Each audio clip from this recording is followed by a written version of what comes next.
August 18, 1962. Marilyn Monroe stood center stage at the Beverly Hills Hotel's charity gala. 2,000 people in evening wear, flashbulbs popping like gunfire. Then the stiletto came flying through the spotlight. It struck her cheek, drawing blood. The crowd gasped.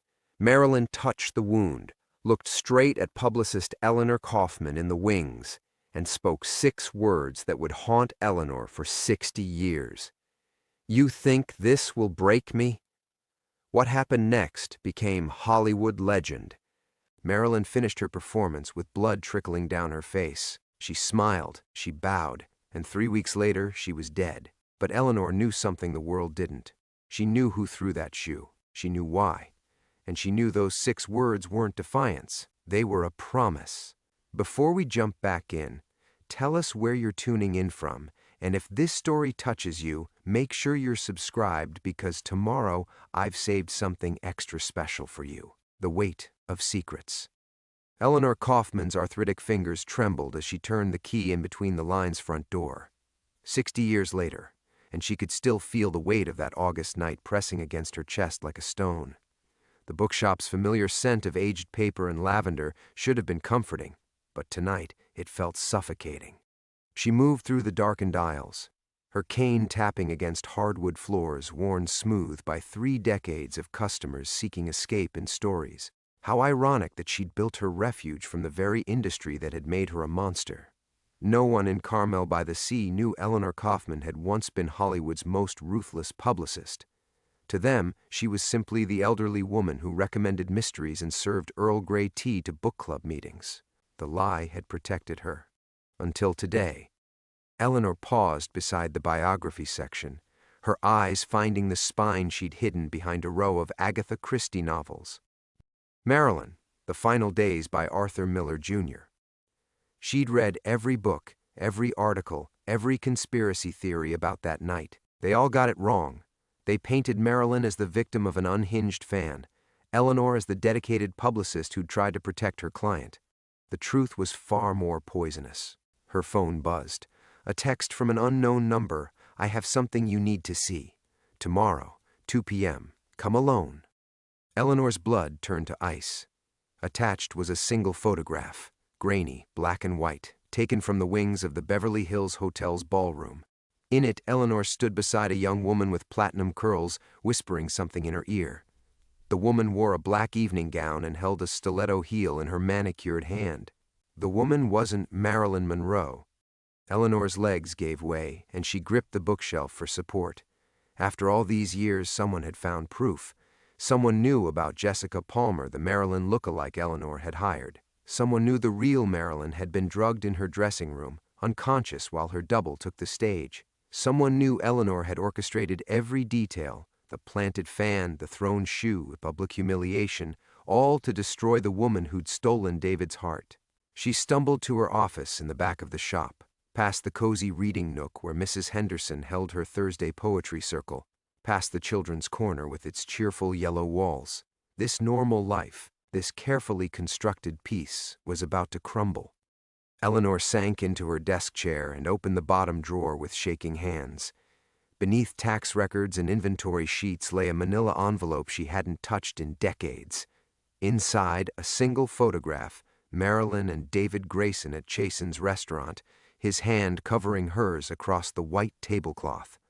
Eleanor had taken the picture herself, hired a photographer to document their affair.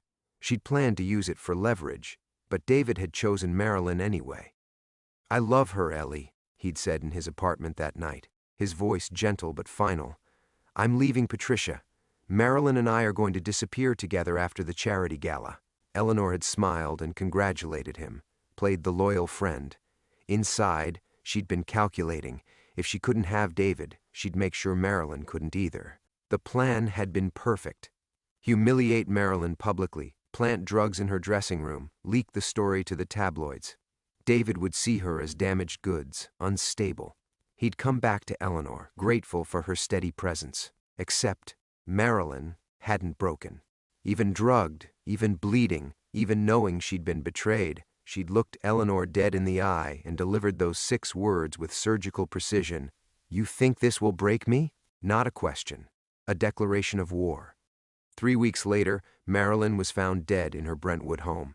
The world called it suicide, but Eleanor knew better. Marilyn Monroe was many things, but she wasn't a quitter. She'd been planning something. Those final weeks, she'd been making calls, meeting with lawyers, gathering evidence. Eleanor had fled Hollywood within days of the funeral, changed her name, buried her past. She'd told herself Marilyn's death was coincidence, that her own paranoia was making connections that didn't exist. But what if she'd been wrong? What if Marilyn had survived? What if the body in that coffin had been someone else? Perhaps a look-alike who knew too much. Eleanor's phone buzzed again. Another message. She says hello. The photograph attachment made Eleanor's vision blur. It showed an elderly woman in a wide-brimmed hat and oversized sunglasses, standing across the street from between the lines. The woman's face was partially obscured, but her posture was unmistakable. The way she held her shoulders, the tilt of her head, the elegant curve of her neck. Eleanor had spent 2 years studying every detail of Marilyn Monroe's body language for publicity shoots. She'd know that silhouette anywhere. 30 years of hiding were about to end. Tomorrow at 2 p.m., Eleanor would finally face the woman she'd tried to destroy. The woman who'd apparently been watching her all along. Now the real performance was about to begin, and this time, Eleanor wasn't directing the show. The sanctuary. Eleanor dropped the phone as if it had burned her fingers. The device clattered against the hardwood floor of her office, the screen flickering once before going dark. In the sudden silence, she could hear her own ragged breathing and the distant crash of waves against Carmel's rocky shore. A sound that had soothed her for 3 decades but now felt ominous, like the ocean itself was whispering secrets. She pressed her palms against her desk, feeling the familiar grain of the oak wood beneath her fingers. This desk had been David's once, rescued from an estate sale in Pacific Grove during her 3rd year in exile. She'd told herself it was merely practical, a good piece of furniture at a reasonable price. But late at night, when the bookshop was empty and her defenses were down, she'd run her hands across its surface and remember how David used to tap his fingers against his own desk when he was thinking, planning their next publicity campaign or considering which starlet deserved his attention. The irony wasn't lost on her. She'd destroyed Marilyn to keep David, and lost him anyway. He'd married Patricia Whitmore 6 months after the funeral, fled to Europe to make art films that nobody watched. Eleanor had monitored his career from afar for years, a masochistic ritual that served as both punishment and proof that her sacrifice had been worthless. Outside, a car door slammed. Eleanor's pulse spiked until she heard Mrs. Chen's familiar voice calling goodnight to her grandson. Tuesday evening. Tommy always drove his grandmother home from her shift at the antique shop next door. Normal life, continuing its predictable rhythm while Eleanor's world tilted toward chaos. She forced herself to stand, retrieving the phone with trembling fingers. The photograph was still there, that elegant silhouette, poised and patient as a predator. How long had she been watched? How many of Eleanor's quiet moments had been observed and catalogued? The morning walks to Carmel Beach, the Saturday afternoons at the farmer's market, the Sunday dinners with her neighbor Claire. Had they all been performances for an audience of one?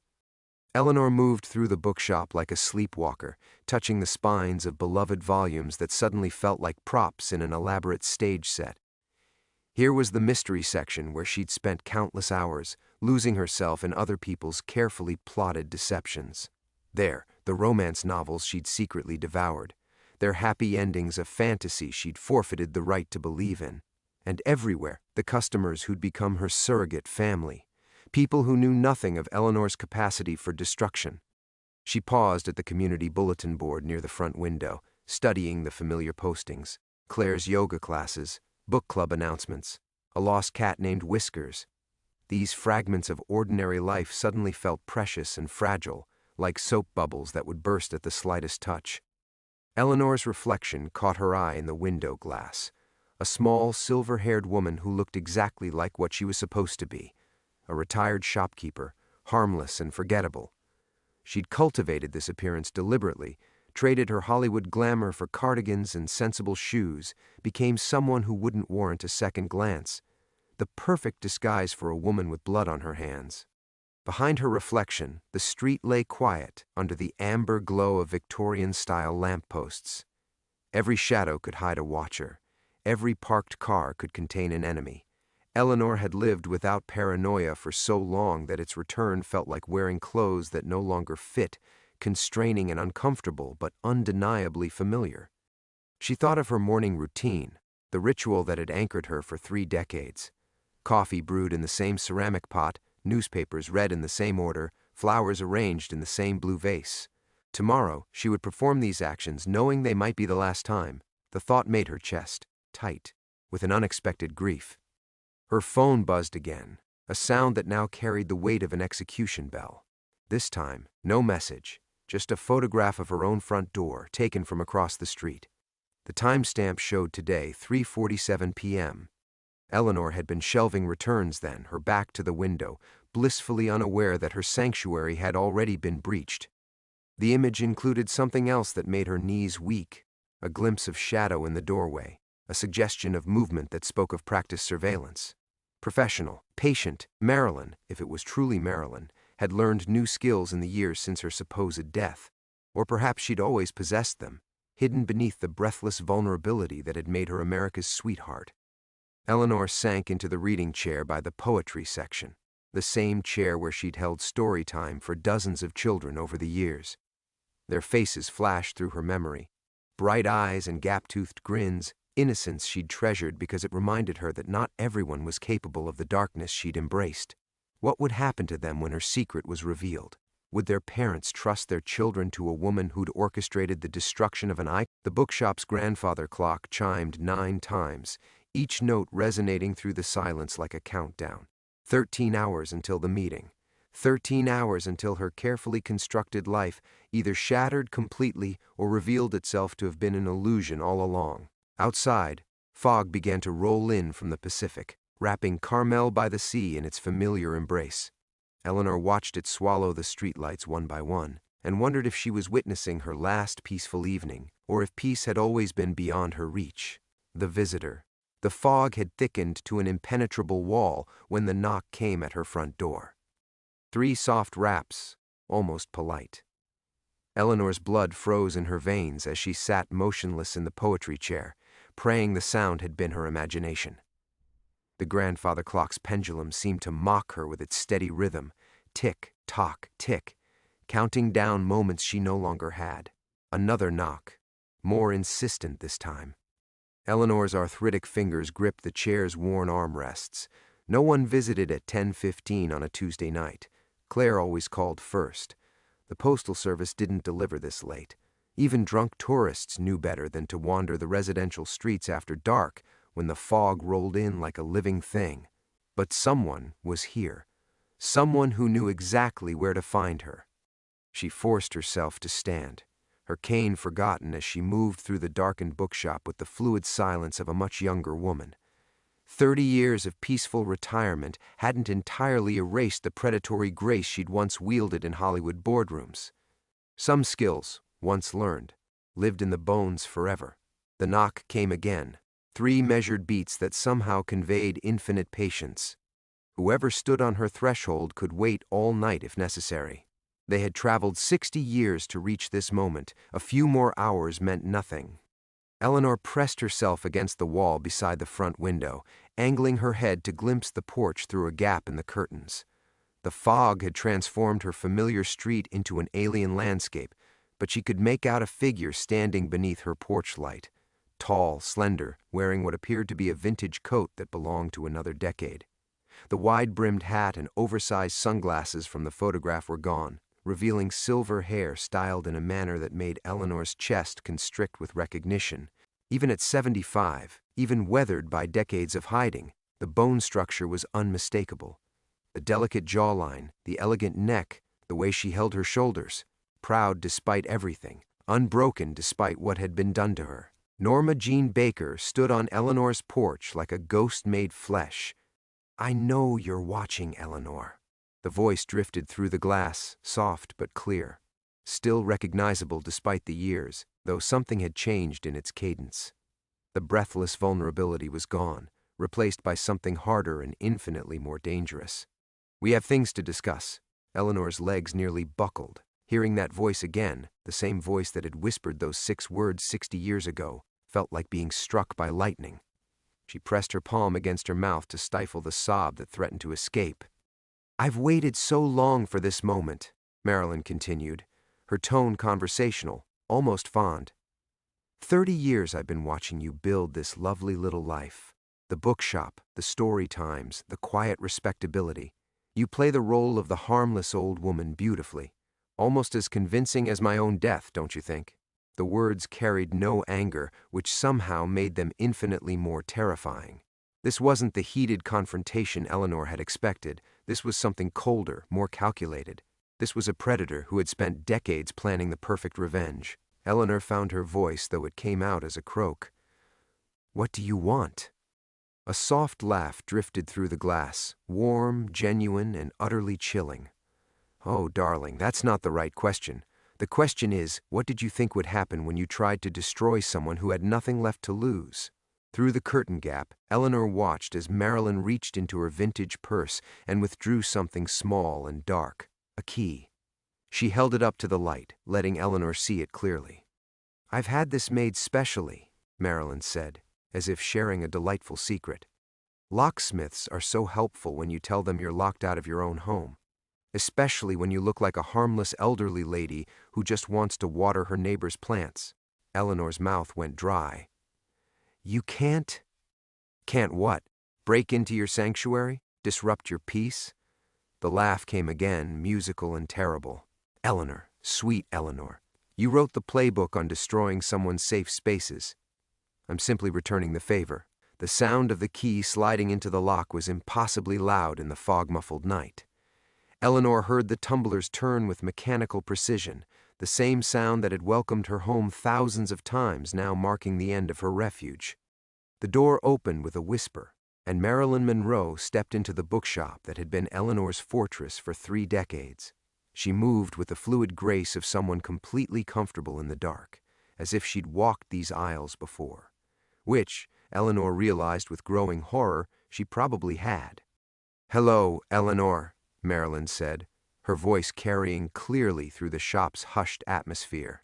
"I believe we have unfinished business." Eleanor remained frozen against the wall, watching as the woman she'd tried to obliterate surveyed the life she'd built from the ashes of her shame.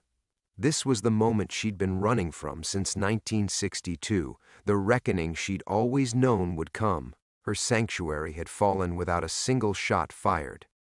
Eleanor's mind recoiled from the impossibility standing in her bookshop. This had to be a nightmare, a stress-induced hallucination brought on by the documentary footage and anonymous messages. Dead people didn't break into bookshops. Dead people didn't age gracefully into silver-haired elegance. Dead people certainly didn't spend 30 years planning revenge. "You're not real," Eleanor whispered, the words escaping before she could stop them.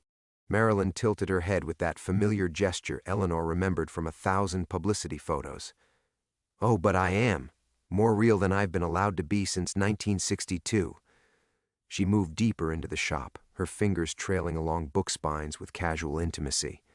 "You have excellent taste, Eleanor, though I notice you don't carry any books about Hollywood.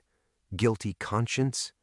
Eleanor pressed herself harder against the wall, as if she could merge with the plaster and disappear entirely. "The world saw your funeral. The whole world mourned you. The world saw what it needed to see." Marilyn paused at the mystery section, pulling out a Raymond Chandler novel and examining its cover with genuine interest. Amazing how easily people accept a narrative when it's presented properly. "You taught me that. Your little scheme in 62 was quite the masterclass in manipulation." The casual tone, devoid of hysteria or rage, terrified Eleanor more than screaming would have. This wasn't a woman driven by emotion. This was someone who had spent decades learning patience, planning, waiting for precisely the right moment to strike. "But you were found dead," Eleanor stammered. "The coroner, the autopsy." "Money can buy remarkable things, including silence." Marilyn replaced the book with careful precision, as if she were a customer browsing rather than a ghost demolishing someone's sanity. "Did you know there are people who specialize in helping inconvenient individuals disappear?" particularly when those individuals have accumulated dangerous information about dangerous people? Eleanor's legs gave way entirely. She slid down the wall until she was sitting on the floor like a discarded doll, her carefully maintained dignity crumbling. This isn't possible. You drugged me that night, left me unconscious while your little actress played her role. Marilyn's voice remained conversational, but something sharp entered her tone. When I woke up, bleeding in my dressing room with photographers pounding on the door, I realized how thoroughly you'd outplayed me. The planted evidence, the staged humiliation, the character assassination already spreading through the newspapers by morning. Brilliant, really. Ruthless, but brilliant. She moved to Eleanor's desk, running her fingers across the oak surface with knowing familiarity. David's desk, isn't it? I remember him mentioning it. He had such elegant hands, perfect for a man who created beautiful things. Her smile was knife-sharp. Pity how he ended up. All those failed European films, the drinking, the way he died alone in that Rome hotel room. But you knew about that, didn't you? You kept track.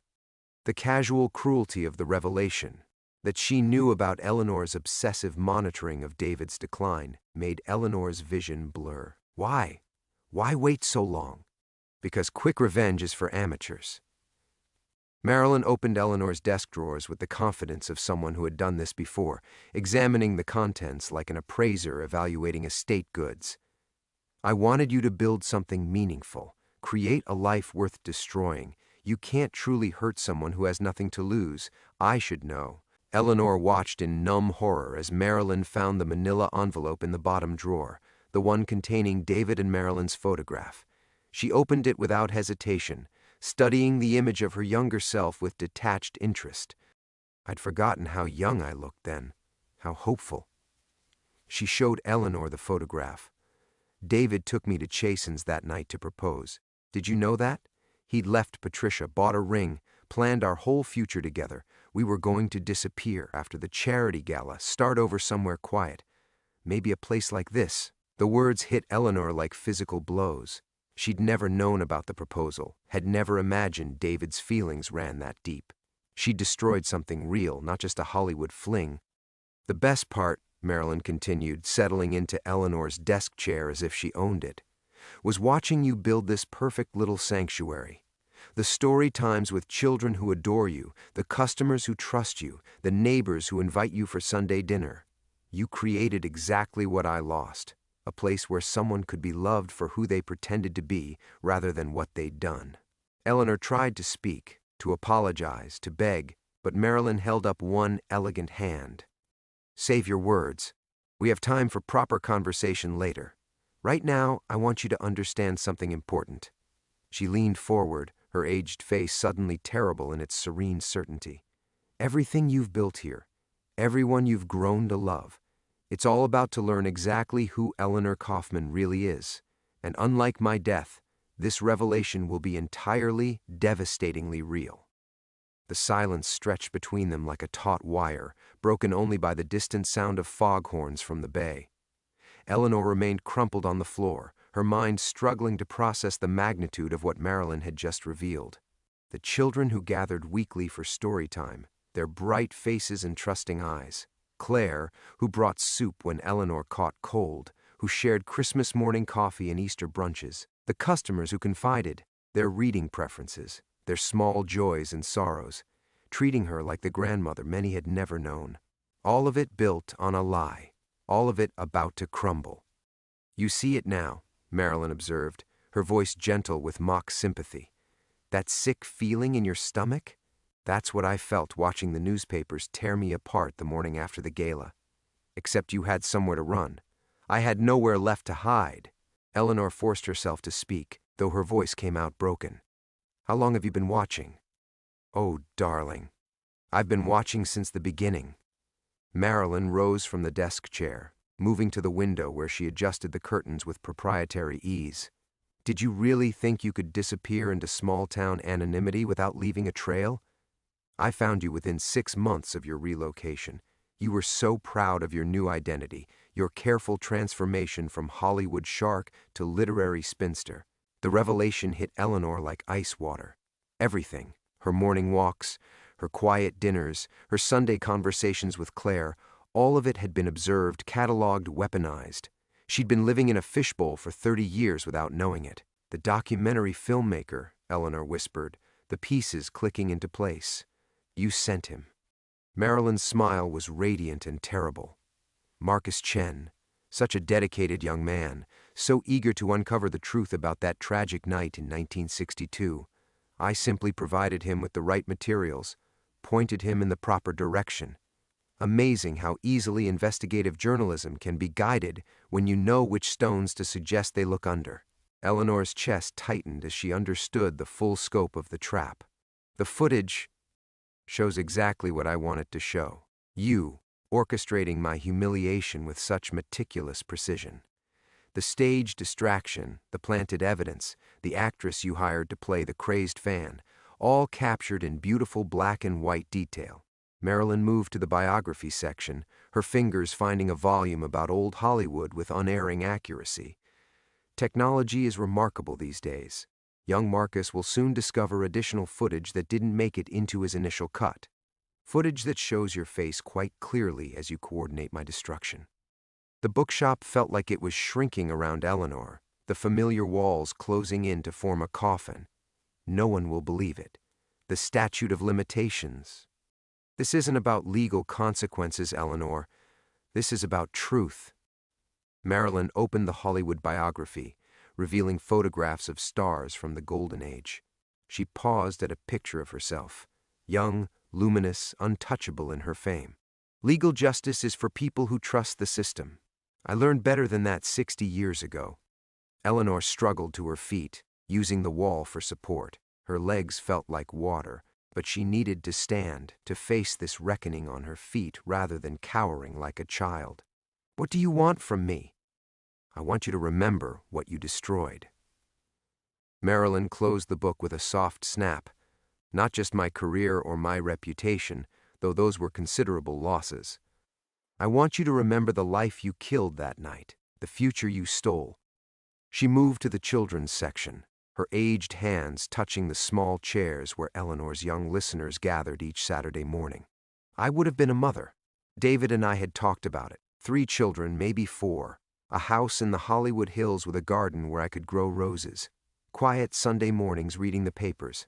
Birthday parties with homemade cake instead of studio photographers. Eleanor's throat burned with unshed tears. I didn't know. You didn't care to know. The words cut like surgical instruments. You saw what threatened you and eliminated it without considering the collateral damage. Just like every other Hollywood predator who justified cruelty as business necessity. Marilyn turned from the children's section, her eyes holding Eleanor with the weight of decades of planning. Tomorrow, that documentary will screen at the Carmel Film Festival, a surprise addition to the schedule. The festival director was so excited to premiere never-before-seen footage of Hollywood's greatest tragedy. Your neighbors will be in the audience, your customers. Claire, who thinks of you as the sister she never had. Eleanor's world tilted violently. The film festival, she'd planned to attend, had been looking forward to it for weeks. You can't. I can. I will. And you'll be there to watch it all unfold. Marilyn moved toward the door, her purpose accomplished, her trap perfectly set. Because if you're not in that audience when the lights come up, I'll make sure your disappearance becomes front-page news. The mysterious vanishing of Eleanor Kaufman and the investigation that follows will uncover so much more than my little documentary ever could. Eleanor stood frozen as Marilyn paused in the doorway, her silhouette framed against the fog-shrouded night. Sleep well, Eleanor. Tomorrow, you finally pay for what you destroyed. The door closed with a whisper, leaving Eleanor alone with the ruins of her carefully constructed peace.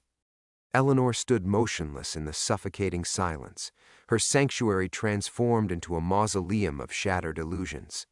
The familiar scent of old books and lavender now seemed cloying, artificial, like everything else about her carefully constructed existence. She moved toward her desk on unsteady legs, each step echoing in the emptiness Marilyn had left behind. The manila envelope lay open where Marilyn had abandoned it, David's photograph face up under the lamplight.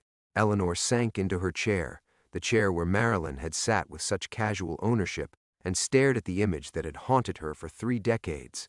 But now, looking at their intertwined hands, their matching expressions of quiet joy, she saw something that made her blood turn to ice: the ring on Marilyn's finger. How had she never noticed it before? Eleanor grabbed the magnifying glass she used for examining rare book conditions and held it over the photograph.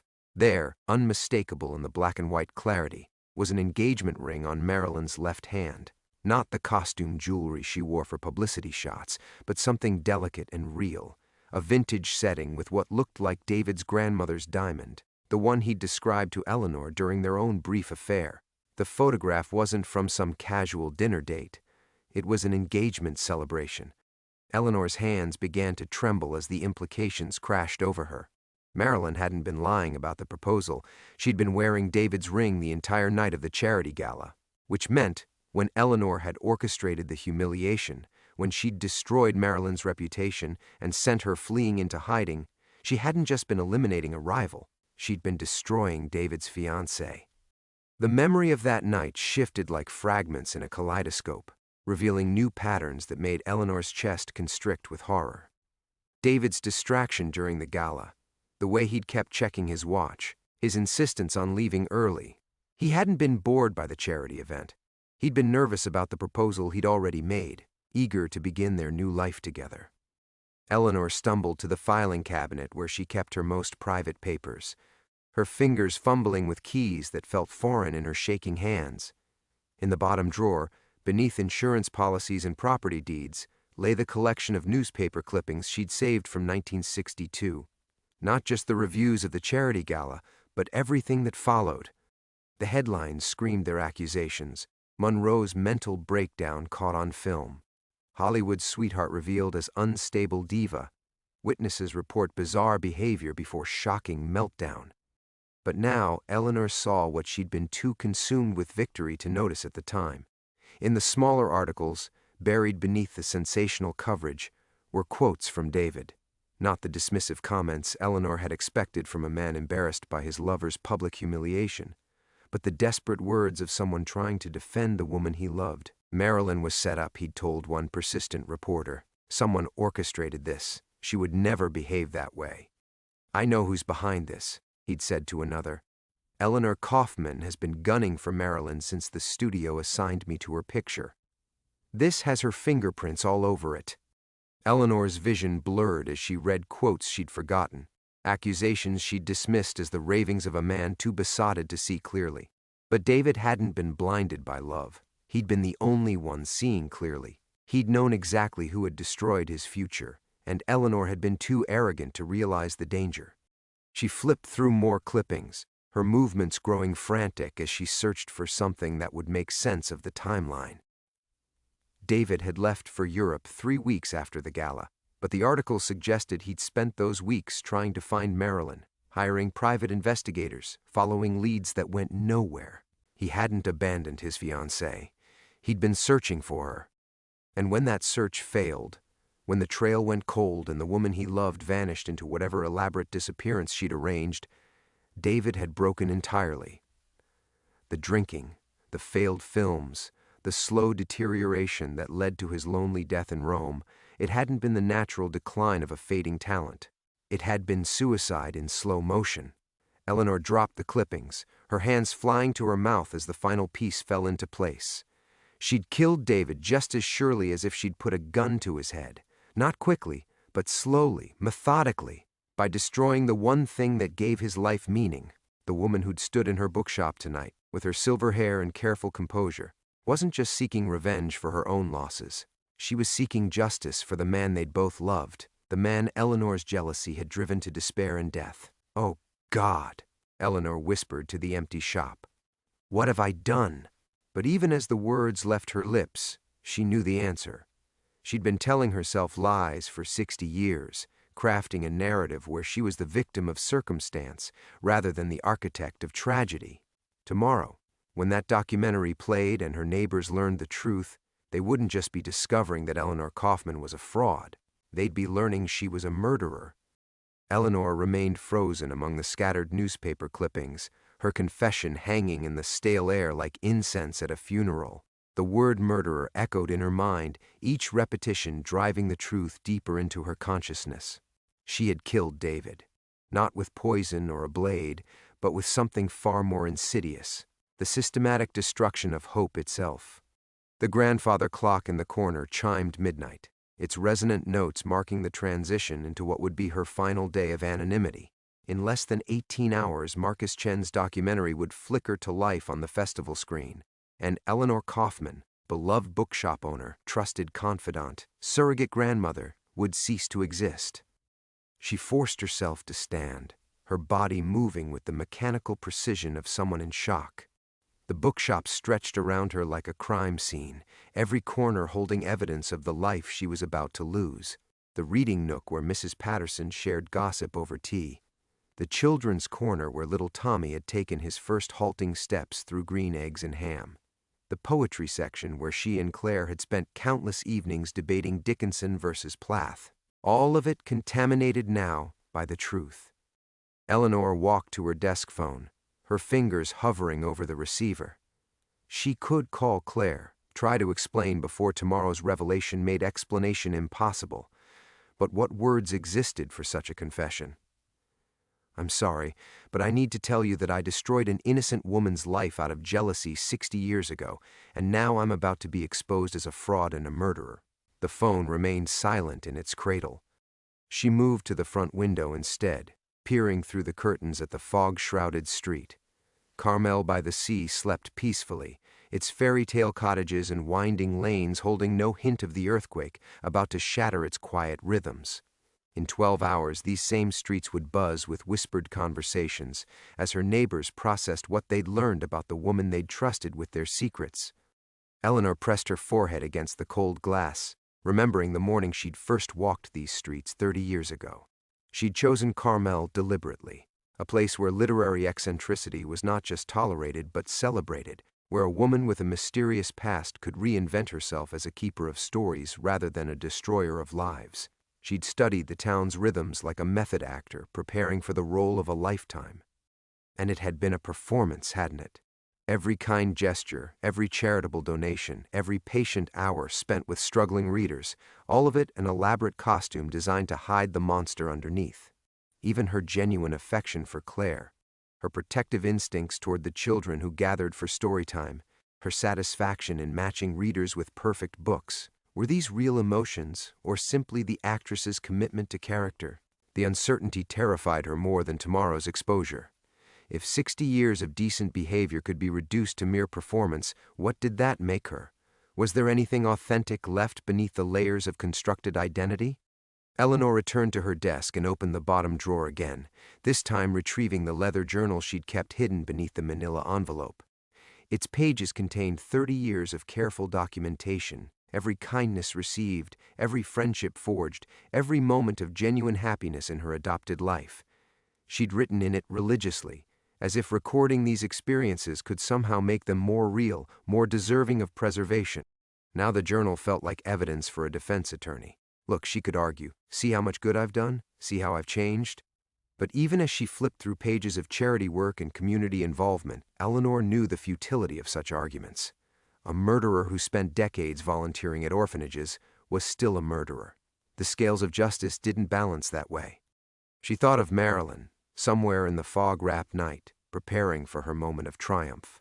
Did she sleep peacefully, knowing that 60 years of patient planning were about to reach fruition? Or did she lie awake, savoring the anticipation of watching Eleanor's world collapse in real time?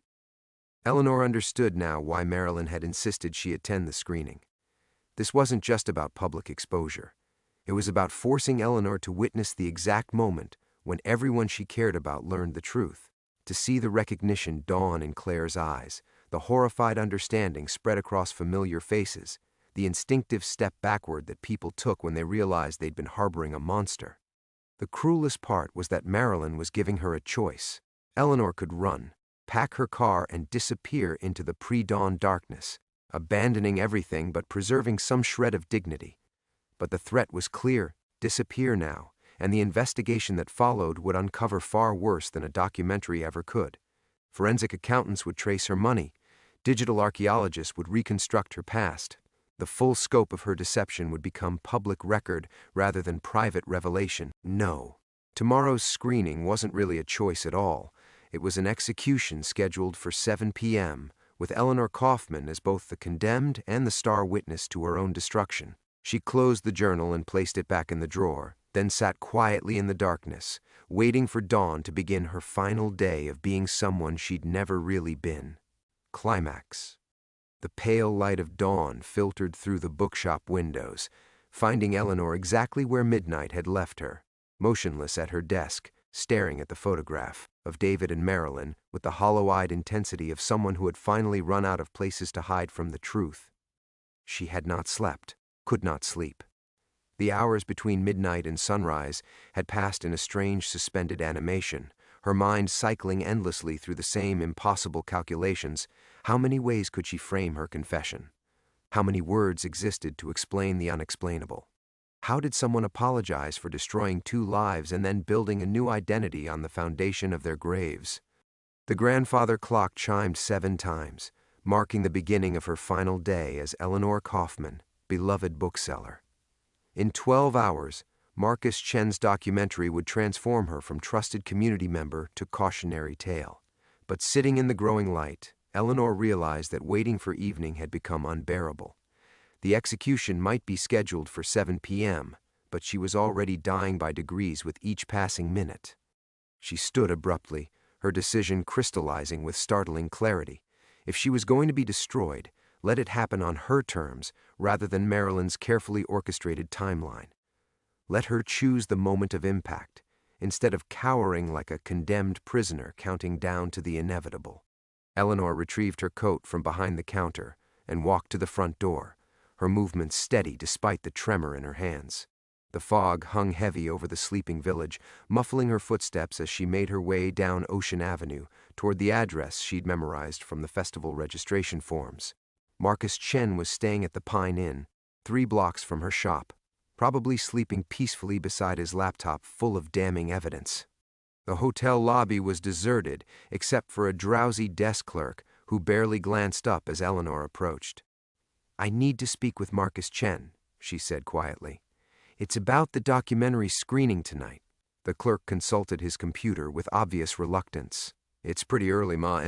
Couldn't this wait until—" "No," Eleanor interrupted, her voice carrying an authority that surprised them both.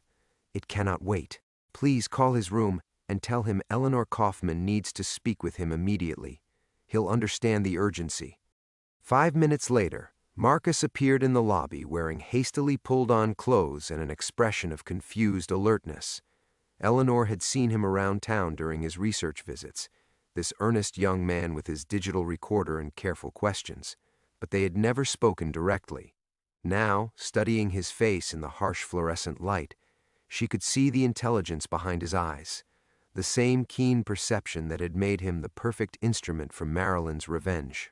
"Miss Kaufman," he said cautiously, "this is unexpected. Is everything all right?" Eleanor looked at this young man who had unwittingly become her executioner, this dedicated journalist who believed he was serving truth when he was actually serving calculated vengeance. The irony might have been amusing if it weren't so devastating. "Mr. Chen," she said steadily, "I understand you have footage that implicates me in what happened to Marilyn Monroe 60 years ago." His face went carefully blank, the practiced neutrality of a reporter protecting his sources. "I'm not sure what you—" "The woman who provided you with that footage," Eleanor continued, her voice growing stronger with each word. "The one who guided your investigation and pointed you toward the right evidence. Did she give you a name?" Marcus's silence was answer enough. Eleanor nodded slowly, understanding the full scope of Marilyn's orchestration. Of course she hadn't revealed herself to the young filmmaker. Better to remain the mysterious source, the anonymous guardian of historical truth. Let Marcus believe he had uncovered the story through his own investigative brilliance. "She's not anonymous," Eleanor said quietly. "She's the woman I destroyed in 1962, Marilyn Monroe, very much alive and very committed to finishing what she started 60 years ago." The words hung between them like a confession shouted in an empty cathedral. Marcus stared at her with the expression of someone watching reality rearrange itself in real time, his journalist's instincts warring with the impossibility of what he was hearing. "That's," he began, then stopped, his mind clearly racing through implications and impossibilities. "She died. The official records show exactly what she wanted them to show," Eleanor finished. "Just like your documentary shows exactly what she wants it to show. We've both been playing roles in her carefully scripted revenge, Mr. Chen. The only difference is that I finally understand what's happening." She sat heavily in one of the lobby's overstuffed chairs, the weight of 60 years suddenly pressing down on her shoulders. "The question now is what you're going to do with that knowledge. Tonight's screening will destroy my life regardless. But you have the power to choose whether you're a journalist serving truth or a weapon serving vengeance." Marcus remained standing, his face cycling through shock, disbelief, and the growing recognition that his greatest story had just become infinitely more complicated. Marcus stared at her for a long moment, his coffee-stained shirt and disheveled hair making him look younger than his 35 years. Eleanor watched the journalist's mind work, seeing the precise moment when professional skepticism gave way to horrified understanding. "If what you're saying is true," he said slowly, "then I've been—" He trailed off, unable to finish the sentence that would make him complicit in something far more complex than documentary filmmaking. "You've been used," Eleanor completed gently. "As have I. The difference is that I deserved it." Marcus sank into the chair across from her, his hands running through his already mussed hair. "This is insane. People don't just fake their deaths and spend 60 years plotting revenge. This isn't a movie, Miss Kaufman." "Isn't it?" Eleanor smiled sadly. "We're all just playing our assigned roles, Mr. Chen. You're the crusading journalist uncovering buried truth. I'm the villain finally exposed for her crimes. And she—" Eleanor paused, feeling the weight of Marilyn's orchestration like a physical presence in the room. "She's the wronged woman finally getting justice." It's actually quite elegant storytelling. The lobby's grandfather clock chimed 8 times, each note echoing off the empty walls. Eleanor realized she felt lighter somehow, as if confession had lifted a burden she'd carried so long she'd forgotten its weight. For 30 years, she'd lived in constant fear of discovery. Now that discovery was imminent, the anticipation was almost worse than the reality would be. "What do you want from me?" Marcus asked finally. Eleanor considered the question. What did she want? To be forgiven? Impossible. To have her good deeds of the past 30 years somehow balance the scales? Equally impossible. To disappear before tonight's reckoning? Tempting but ultimately cowardly. "I want you to understand that whatever footage you have, whatever evidence she provided, it tells only part of the story," Eleanor said. "Yes, I orchestrated Marilyn's humiliation that night. Yes, I destroyed her career and drove her into hiding. But I also destroyed the man we both loved, and I've spent every day since trying to become someone worthy of the kindness this community has shown me." Marcus leaned forward, his journalist's instincts finally overriding his shock. "You're asking me to humanize you, to present you as more than just the villain in her story." "I'm asking you to tell the complete truth," Eleanor corrected. "If you're going to destroy my life tonight, and you are, then at least let it be in service of actual journalism rather than elaborate revenge theater." They sat in silence as the hotel slowly awakened around them. Early guests rustled past toward the breakfast room, their quiet conversations a reminder of the normal world that would soon be closed to Eleanor forever. She thought of her bookshop, probably already receiving its first curious visitors drawn by rumors of tonight's documentary. By tomorrow, it would be a tourist attraction, the former business of the woman who destroyed Marilyn Monroe. "She gave me everything," Marcus said suddenly. "Phone records, witness statements, financial documents proving you had access to the charity gala's security arrangements. Even footage from that night that's never been seen publicly. It was the most complete source package I've ever received." Eleanor nodded, unsurprised. Marilyn would have been meticulous, spending decades collecting evidence like a prosecutor building an airtight case. No detail left to chance, no avenue of escape unconsidered. "And now?" Eleanor asked. Marcus stood, pacing to the lobby windows where morning fog still obscured the street. Now I have 12 hours to decide whether to screen a documentary that will destroy an elderly woman's life, or to cancel the most important film of my career, because it might be serving someone else's agenda. The film will screen, Eleanor said with quiet certainty. If you cancel it, she'll simply find another way to reveal the truth. Better that it happened through your careful journalism than through some cruder exposure. She rose from her chair, feeling oddly peaceful. The waiting was nearly over. In a few hours she would walk into that screening room and watch her carefully constructed life dissolve on screen. She would see her neighbors' faces change as they learned who she really was. She would lose everything she'd built over 3 decades of patient reinvention. And perhaps, finally, she would stop running from 1962. "Mr. Chen," she said, pausing at the lobby door, "when you tell this story, the complete story, remember that some acts of cruelty echo for 60 years. But also remember that the people we choose to become in response to our worst moments, that matters too." She left him standing by the windows, staring out at the fog-wrapped village where her final day was beginning. There were people to see, goodbyes to prepare, and a lifetime of lies to finally set aside. Eleanor Kaufman had 12 hours left to be someone she'd never really been. She intended to use them well.